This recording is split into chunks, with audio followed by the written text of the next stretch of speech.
حضرت مرزا مظہر جانے جانا فرماتے ہیں کہ بارش ہوئی تھی تازی تازی، دلی میں تازی تازی بارش ہوئی تھی۔ ایک بابا لکڑی کے جوتے پہنے کھڑا ہوں، اللہ اللہ اللہ اسی کسے دے کچھ بھی نہیں لگ دے نہ کوئی ساڈا دردی۔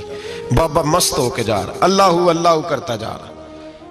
ایک طوائف اپنے کوٹھے سے اتر کے تو سیڑھیوں پہ بیٹھی تھی، ساتھ اس کا یار بھی بیٹھا تھا۔ بابا اپنی مستی میں جا رہا ہے تو بابا جی کے پیروں سے کچھ مٹی اڑی تو اس عورت کے کپڑوں پہ پڑ گئی، پرواہ نہیں، بزرگ گزر رہے ہیں۔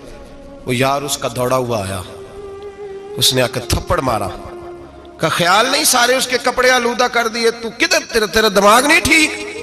بابے نے نظر اٹھائی، کہا بیٹے میں نے دیکھا نہیں، چل اللہ تیرا بھلا کرے، تو نے بدلہ لے لیا۔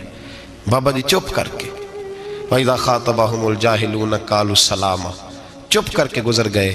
ٹھنڈ کا موسم تھا، بارش تازہ ہوئی تھی، حلوائی دودھ کاڑ رہا تھا، اس نے بٹھایا بابا جی کو پھٹے پہ، پیالہ پکڑا، دوڑ کے آگے بڑھا، بزرگ آ گئے، آئیے بیٹھیے، دودھ کا گرم گرم پیالہ شکر ڈال کے دیا۔ بابا جی نے دودھ پیا، پھر نظر جھکی، پھر رنگ بدلا، کہنے لگے مالک تو کتنا بے نیاز ہے، کہیں تھپڑ مرواتا ہے، کہیں دودھ پلاتا ہے، تیری بے نیازی ہے نا، ادھر تھپڑ مروایا یہاں دودھ پلایا، تو ہی جانتا ہے تیرے رنگ کیا ہے۔ ابھی بابا وہیں بیٹھا تھا، دوڑے آئے، پیچھے سے لوگ، شور ہوا، بابے کو دبوچ کے وہاں لے گئے جہاں اس نوجوان نے تھپڑ مارا تھا، کہا تو اللہ کا بندہ ہے، اللہ کے بندے بد دعا تو نہیں دیتے؟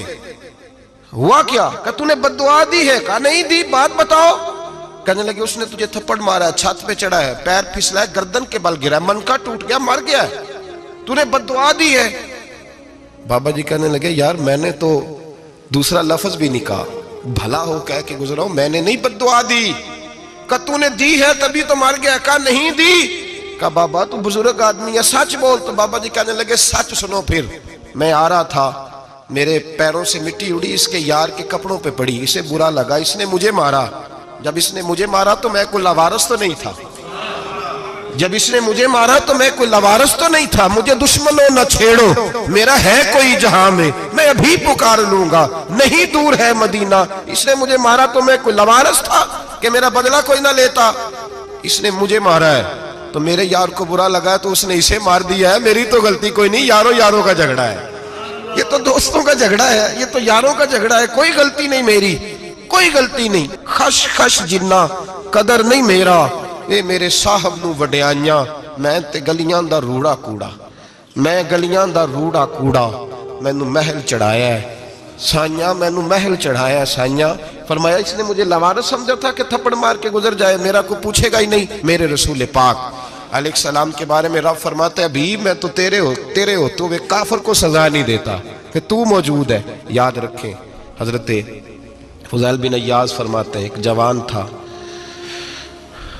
مسجد میں آیا، لوگوں سے کہنے لگا روٹی کھلاؤ، کسی نے توجہ نہ کی، اس نے کہا میں رب بتانے والا ہوں، میری طرف دیکھو تو صحیح، کسی شخص نے خیال ہی نہ کیا۔ پھر اس نے کہا یار تھوڑا سوچو، نمازیوں سے کہا، اہل علاقہ سے کہا، انہوں تیری طرح کے بڑے درویش دیکھیں۔ مسجد کے محراب میں وہ رب کریم کا بندہ انتقال کر گیا۔ جب فوت ہو گیا نا، لوگوں کا مزاج ہے، بیمار کو دوائی نہیں دیتے، جنازے پہ وقت پہ پہنچ جاتے، جب کوئی گر رہا ہوتا ہے تو سہارا کوئی نہیں دیتا، جب کوئی گر جاتا ہے ٹانگ ٹوٹ جاتی ہے تو تیمارداری کو زمانہ پہنچ جاتا ہے۔ وہ بزرگ، وہ نوجوان اللہ کا نیک بندہ مسجد کے محراب میں فوت ہو گیا۔ حضرت فضیل ابن عیاض کہتے ہیں امام صاحب نے اعلان کیا چندہ دو، کوئی لاوارث فوت ہو گیا، کفن دینا۔ چندہ کٹھا ہوا، کفن خریدا، جنازہ پڑا، عشاء کے بعد دفن کر کے آئے۔ فجر کی نماز کے لیے جب امام اور مؤذن مسجد میں آئے تو چیخیں مارنے لگے، تڑپنے لگے، دور دور تک آوازیں پھیل گئی، دنیا دوڑی آئی، کیا ہوا؟ کہنے لگے وہ جو تم نے کفن پہنایا تھا وہ یہاں پڑا ہوا ہے، اور دیکھو کفن پہ تحریر لکھی ہے۔ تحریر کیا ہے؟ عرش کے مالک نے فرمایا میرے دوست نے روٹی مانگی تم نے دی نہیں، اس نے تمہیں میرے قریب کرنے کے لیے اپنی طرف توجہ کرائی، تم نے کی نہیں، اور میرا یار تمہارے کفن کا محتاج تھا، سنبھال کے رکھو اپنا کفن، میں نے اسے جنت کا لباس عطا فرما دیا، سنبھال کے رکھو، یہ کوئی لاوارثوں کا ٹولہ ہے؟ یاد رکھیں جو وارث والے ہیں، وارث والے ان کا رنگ اور ہے، جو ماننے والے ہیں ان کا مزاج اور ہے۔ اپنی